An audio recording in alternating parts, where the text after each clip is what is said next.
Almost every aspect of American life is now inappropriately restricted, directed, or taxed by the federal government. President Biden's recent mandate adds yet another roadblock to millions of Americans just trying to get by, forcing them to choose between getting vaccinated on the one hand and having a job on the other hand. What it's doing is it's saying, look, you don't agree with the government position on this? Fine. You're going to lose your job. You're going to pay. You're going to lose your job. You're going to be rendered unemployed, effectively unemployable. Not only that, but we're going to do it in a way that many instances will render it basically impossible for you to recover unemployment benefits. The mandate itself hasn't been issued.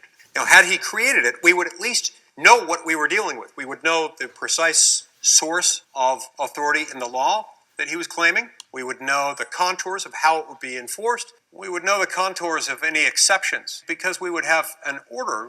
There would be something that people could challenge in court where necessary. But as of right now, we have none of those things. We have only this Damoclean sword hanging over the American people. I challenge anyone to identify what source of authority can fairly be said to give the federal government this kind of power. It doesn't exist. We have never exercised this power with respect to the U.S. population. We've never done anything like this. And if we were to ever consider something like this at a federal level, I'd have grave concerns with it. But I can tell you one thing, we would never give one person the authority to impose such a mandate. That's not how our constitutional system works. Tailored exemptions to the vaccine mandate. What exemptions? There is no mandate. He has spoken in aspirational terms about certain exemptions that would be available, but corporate America doesn't know what they are. And so corporate America, acting on the advice of counsel, is understandably being very aggressive, erring on the side of firing more people and rendering more people unemployed and unemployable,